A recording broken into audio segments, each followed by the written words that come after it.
قرضہ بھی ادا ہو جائے گا، سب کچھ ہو جائے گا، اور میں تمہیں اپنے آستانے نجف پر دعوت دے رہا ہوں، میرے گھر میں بھی آؤ اور میں تمہیں مہمان رکھوں گا۔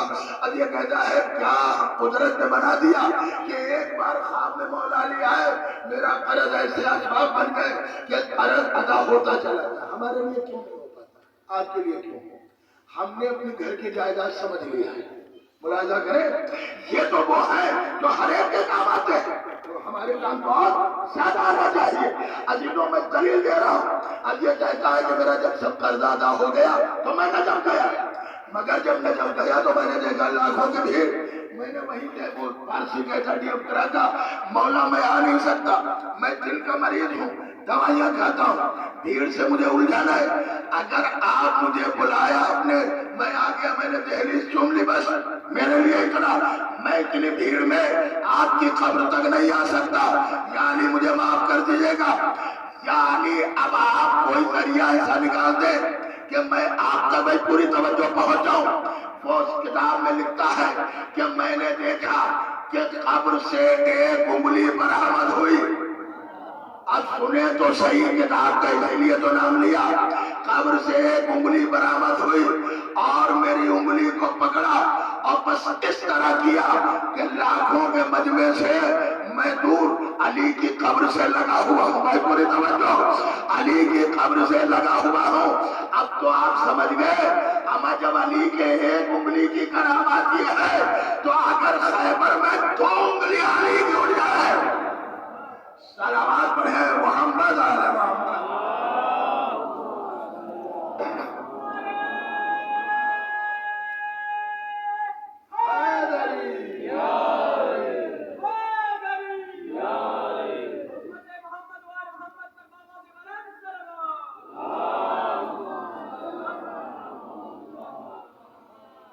عزیزوں ضرورت ہے انہیں سمجھنے کی، ضرورت ہے انہیں ماننے کی، اس لیے کہ یہ وہ ہے کہ جو پوری کائنات کے لیے آیا، یہ وہ ہے جو پوری دنیا کے لیے آیا۔ میں تو ہی طرح ایک اور صلوات پڑھ دیں محمد آل محمد،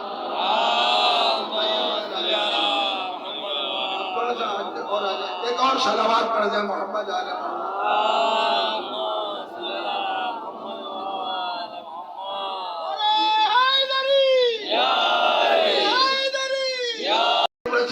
ان کے مقابلے میں دنیا کا کوئی آدمی اس طرح مدد کے لیے پیدا ہی نہیں کیا اللہ نے۔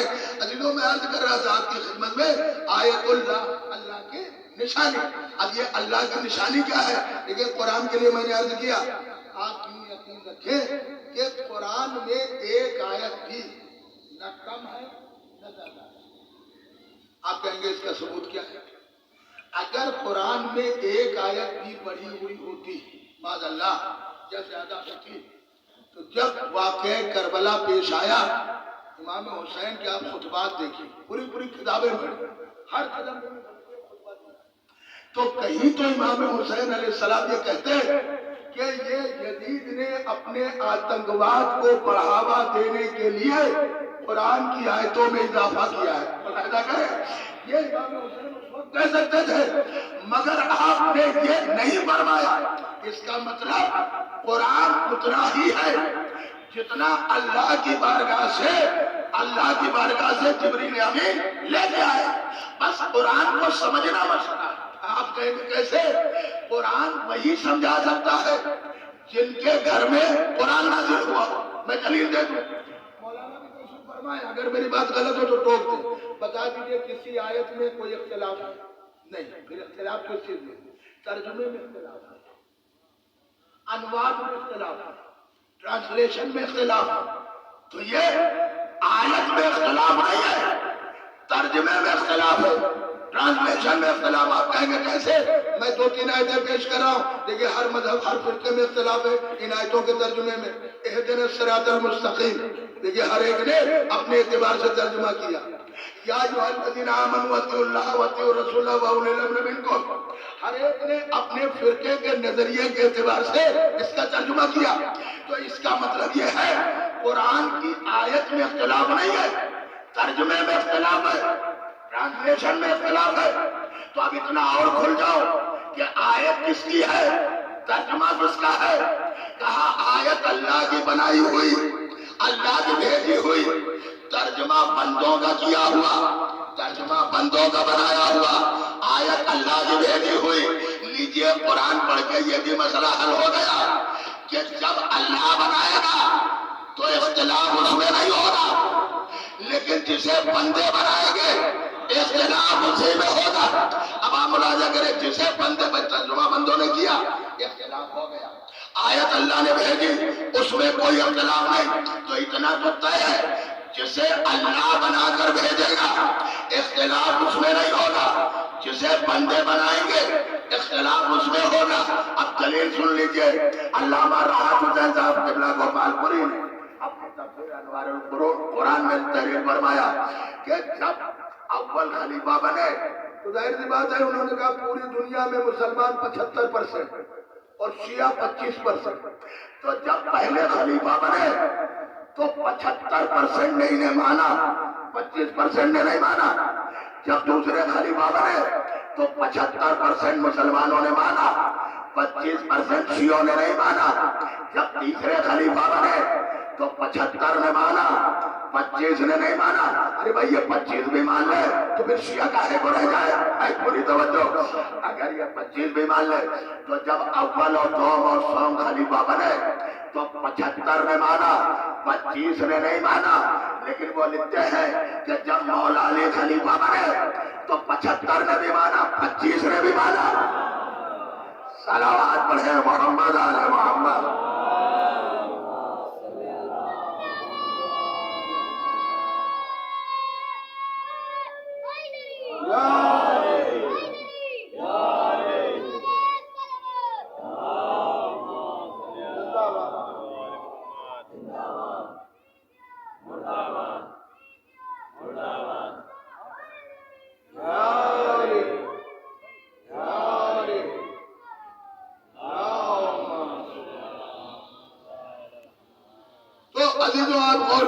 کہ جب مولا علی خلیفہ بنے تو ظاہر سی بات ہے 75 نے بھی مانا اور 25 نے بھی مانا۔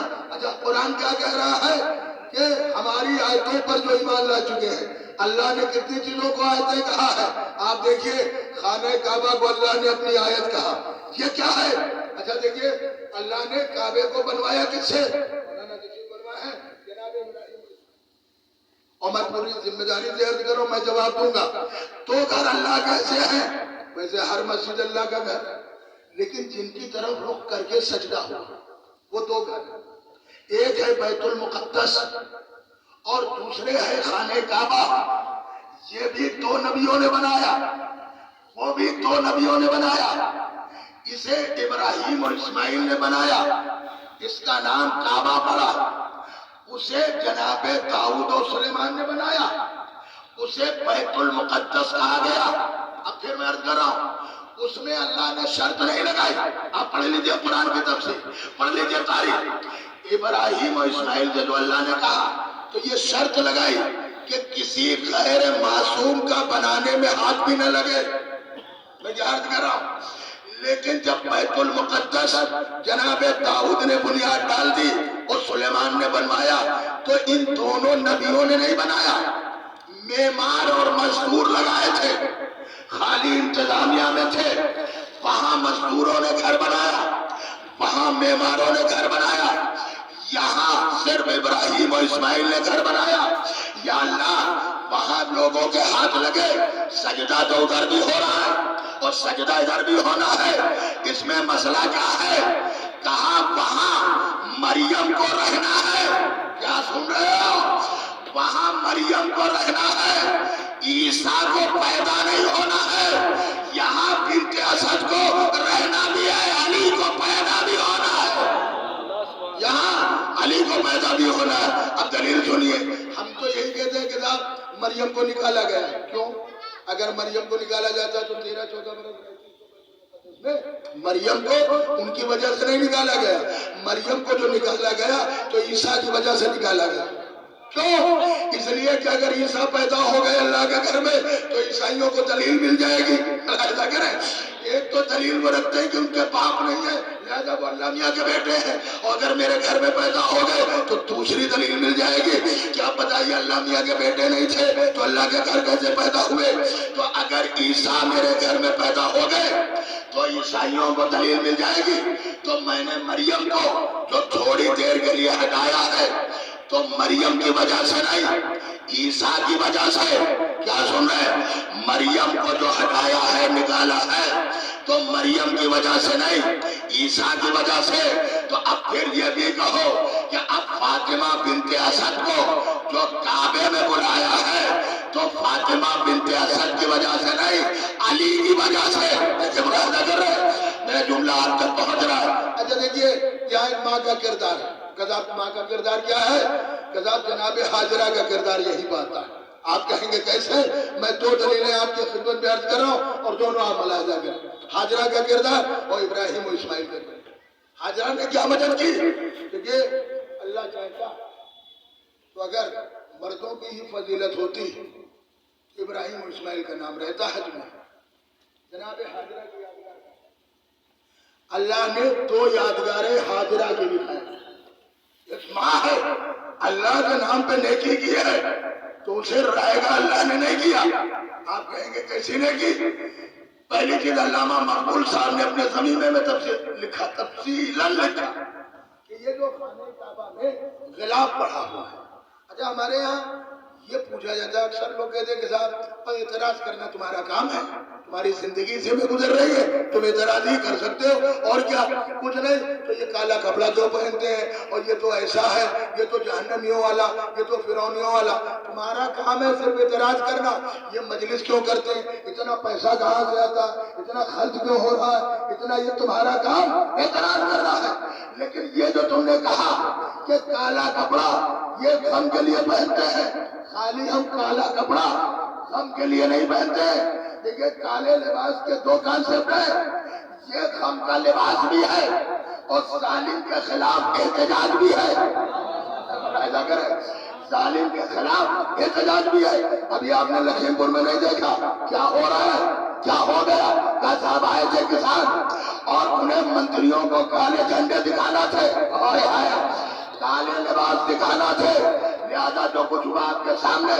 اس کا مطلب یہ ہے کہ کالا لباس خالی غم کا لباس نہیں ہے، ظلم کے خلاف احتجاج بھی ہے، ظلم کے خلاف احتجاج بھی ہے. اب یہ نہ کہیے گا وکیلوں کا کوٹ کالا کیوں،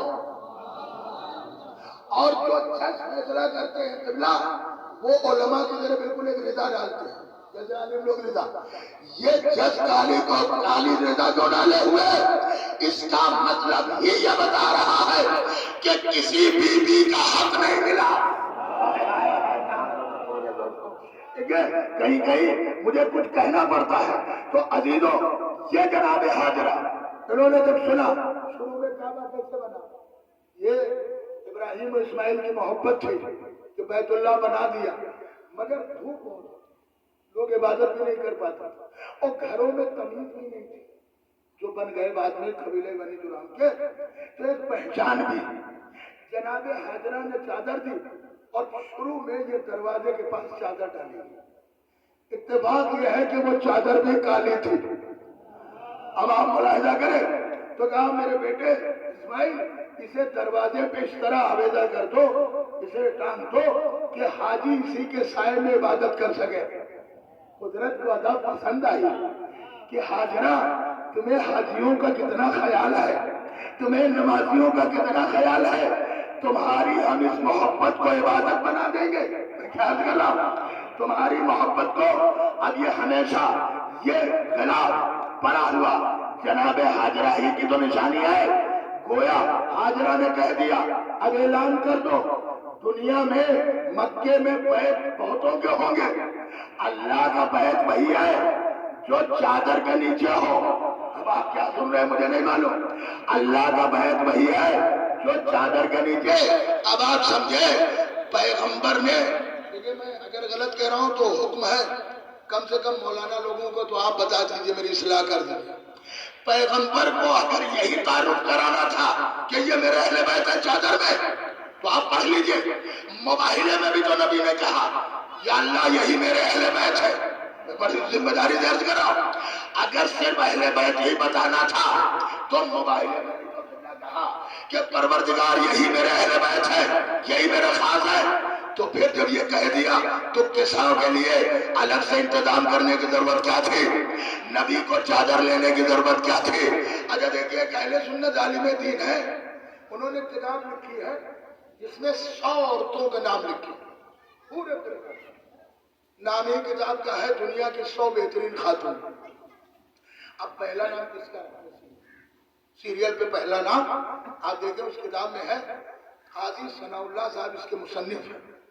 تو انہوں نے کہا میں نے پہلا نام جناب فاطمہ زہرا صلوات اللہ علیہ. اب میں آپ سے پوچھ رہا ہوں، عقل کا تقاضا ہے، مسلمانوں تم لڑتے ہو کہ نبی کی 4 بیٹیاں تھیں، تو کم سے کم فاطمہ زہرا کے بعد نبی کی 3 بیٹیوں کا اور نام رکھا ہوتا. جب 100 عورتیں ہیں تو اب دوسرا نام کس کا رکھا؟ کہا دوسرا نام آپ پڑھ لیجئے کتاب، دوسرا نام جناب خدیجۃ الکبریٰ. دیکھیے فاطمہ زہرا کی صلوات پڑھیں محمد آل محمد. ابھی عرض کروں گا، کتاب ملاحظہ کریں. میں نے کہا ماں کا کردار سمجھ لیے کہ سال ثواب کی مجلس ہے. اسلام میں جا کر میں نے پڑھا ہے قرآن، کالا گورا، بھورا لال، سفید، لمبا تڑنگا، پستہ قد، اس کا کوئی نہ ثواب ہے نہ عذاب ہے، اس کا آپ سے کوئی حساب نہیں ہوگا. اسلام نے کہا کالے گورے سے کوئی فرق نہیں، لمبے اور پستہ قد سے کوئی فرق نہیں، جو حساب کتاب ہوگا وہ تمہارے کردار کا ہوگا. پوری توجہ رکھیے گا، اس میں کوئی وہ چیز نہیں ہے. اسی لیے معصوم نے بھی فرمایا شکل پہ نہ جاؤ، صورت پہ نہ جاؤ، سیرت پہ جایا کرو. بھائی پوری توجہ رکھیے گا. کیوں؟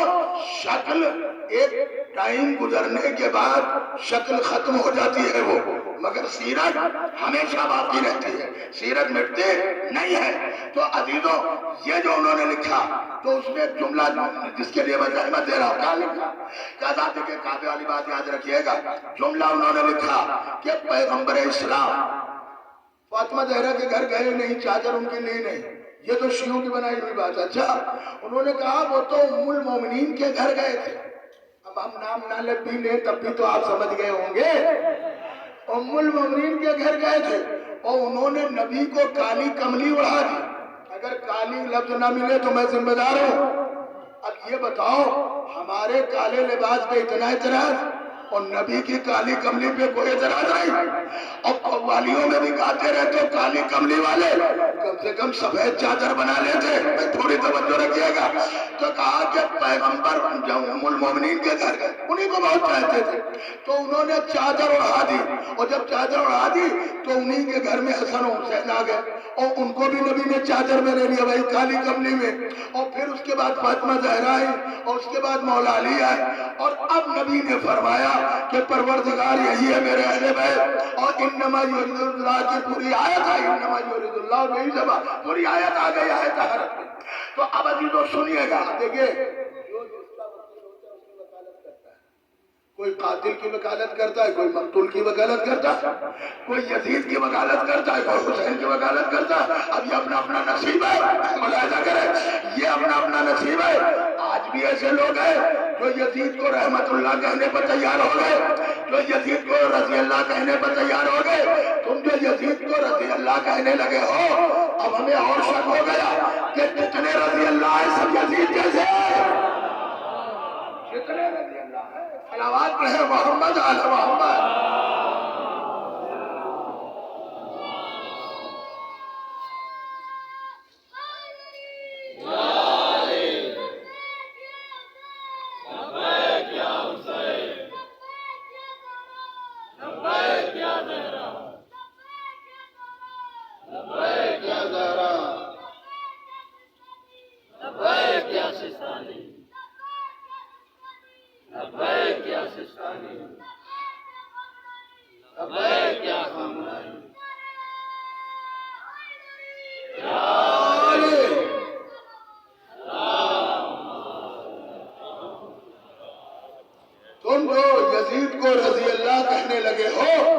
ہمیں شک ہو گیا کہ یہ جو رضی اللہ والی فہرست ہے یہ سب یزید جیسے تو نہیں ہے. اچھا یہ بھی آپ کی خدمت میں عرض کر دوں کہ اللہ کے یہاں جو بنا دیا جاتا ہے وہ قیامت تک رہتا ہے، بدلتا نہیں ہے. آپ کہیں گے دلیل کیا ہے؟ میں انشاءاللہ بھی آپ کی خدمت میں دلیل عرض کروں گا. پہلے یہ جملہ ملاحظہ کرے کہ صاحب پیغمبر نے ام المومنین نے کہا یہ سب سے چھوٹی چیز ہے، ان کا بڑا فضائل ہے کتابوں میں، اتنے فضائل ہم بیان بھی نہیں کر سکتے، کوئی نہیں بیان کر سکتا. اور فضائل ایسے ہیں کہ